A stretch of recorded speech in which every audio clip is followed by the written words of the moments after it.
Okay, so I want to hear from you guys on the auditory techniques. What was it like? Did it feel awkward or uncomfortable with anything? Did you like it? Or did you feel hung up on anything? It was harder. Okay, what felt harder about it? If you don't.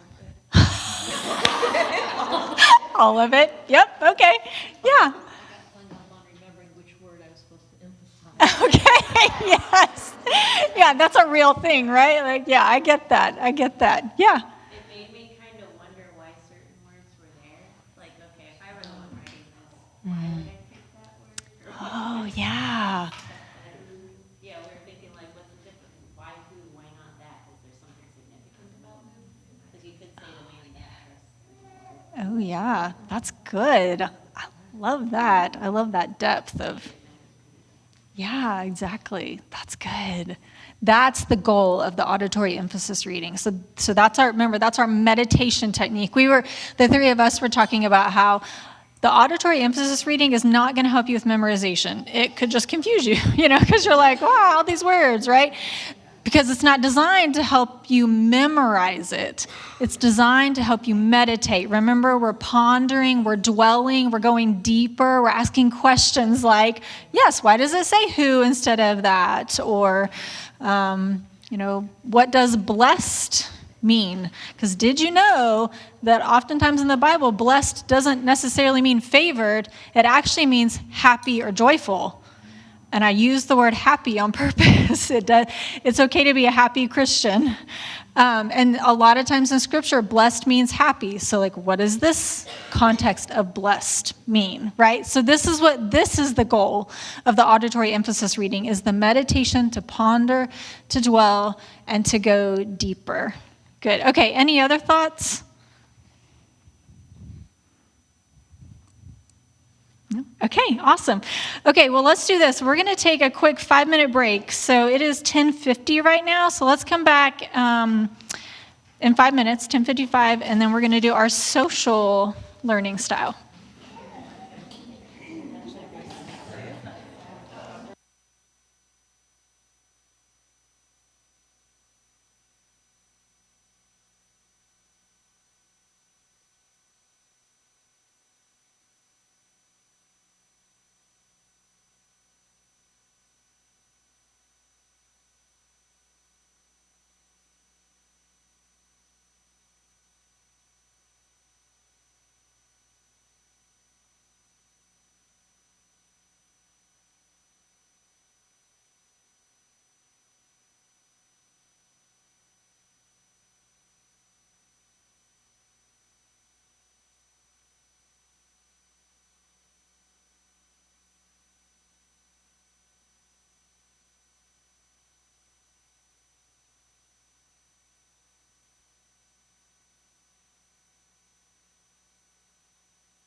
All right, so we are going to jump back in.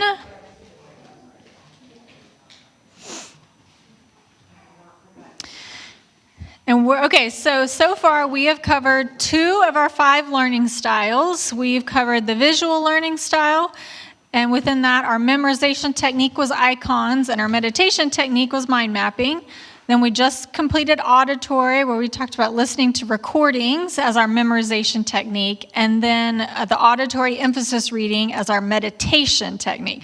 So I do really want to create a distinction there, because sometimes I know, when you get all this new information, sometimes it's hard to get it all organized, but I am teaching you 2 per learning style. One's memorization and one's meditation.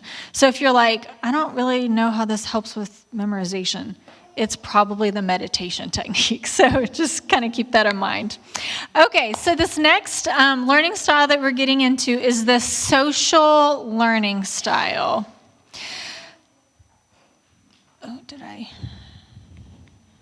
Okay, so what is the social learning style? So this is for people who prefer to interact with others in a group setting by dialoguing and sharing knowledge. They remember what was discussed and what was communicated.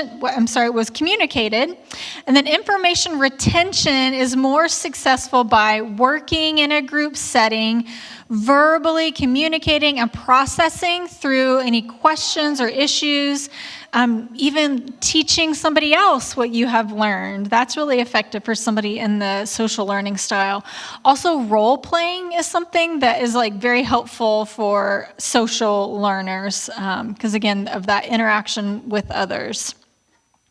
So some indicators that you might be a social learner is that you love group activities and interacting with others. You like the role playing. That's fun for you, and it's an effective way to remember something.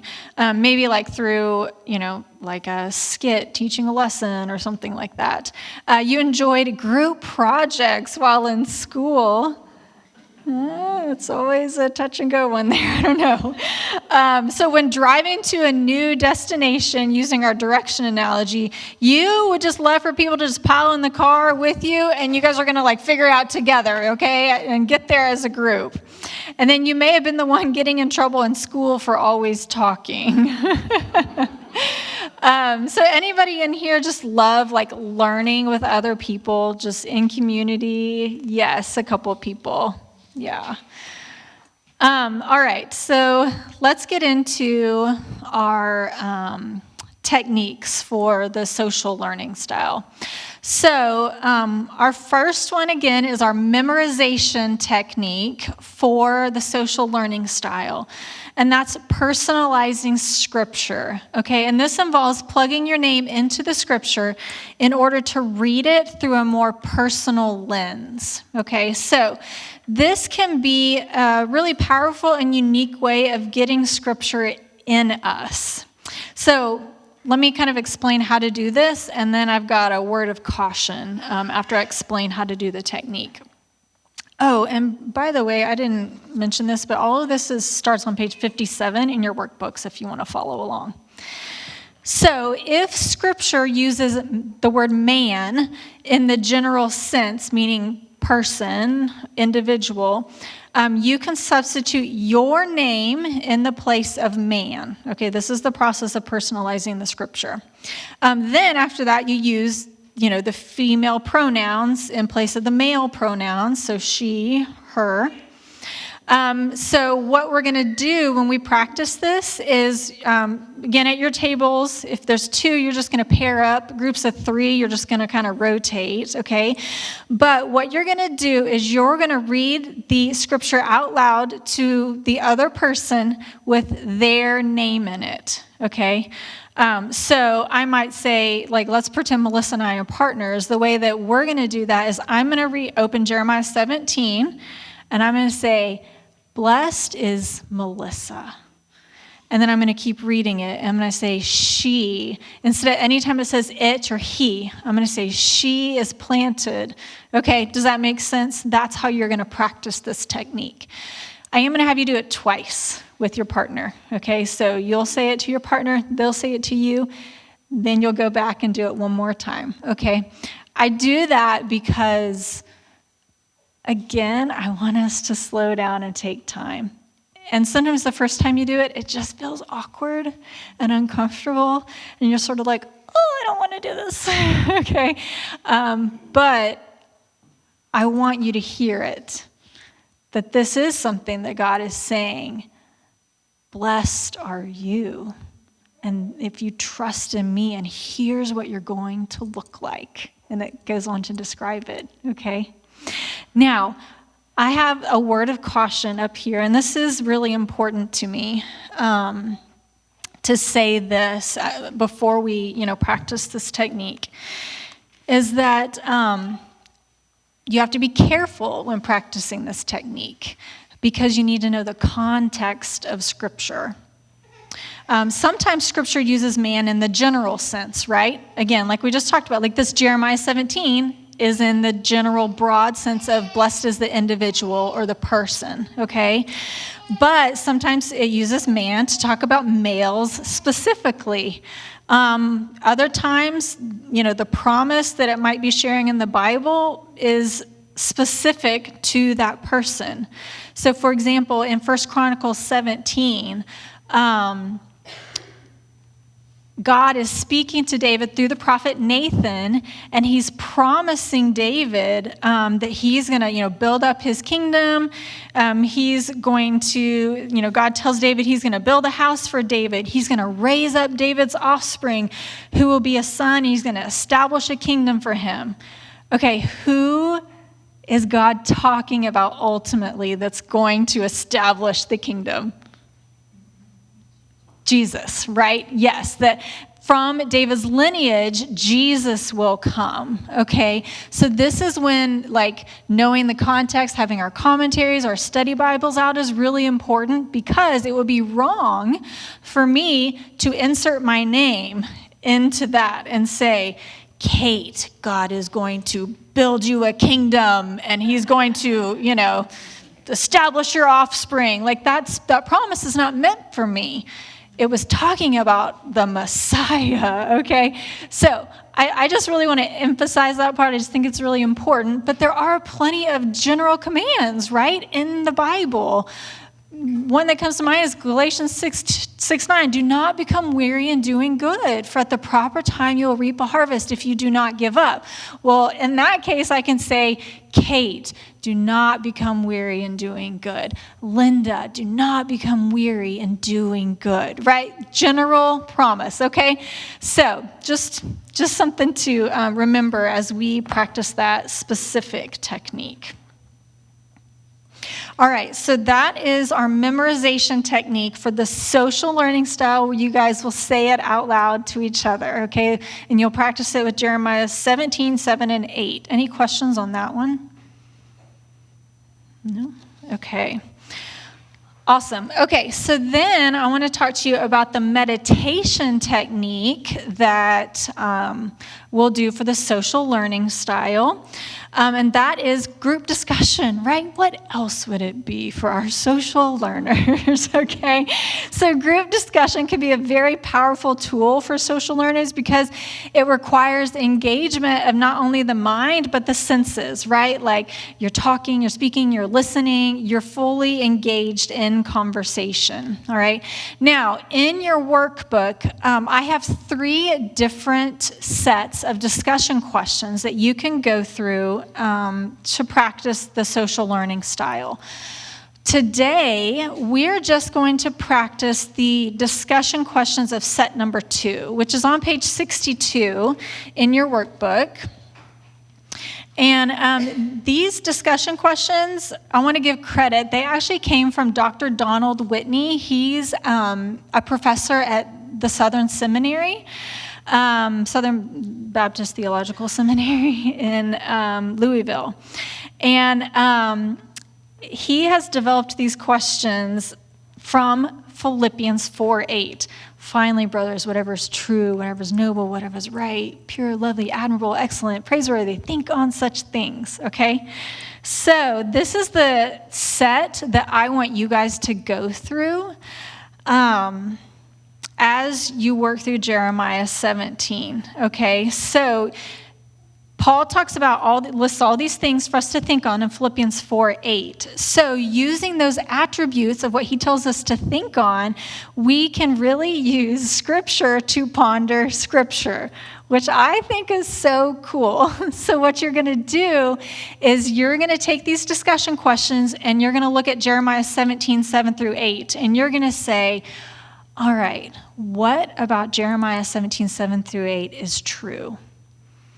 What is noble, meaning honorable? What's honorable about it? What's just, meaning what's fair, what's right about it, okay? And you're just going to go through as many as you can go through. Now, you don't have to go in order. If anything jumps out, you can just tackle that one first. But you're just going to go through and discuss Jeremiah 17:7-8, using this set of questions, okay? All right, any questions on this part? Okay, so let's do this. I'm going to give you guys about, how long are we going to do? 25 minutes for this. So I want you to start out with the personalizing Scripture. Okay, so read it to your partner. Again, tables of 3, just kind of rotate.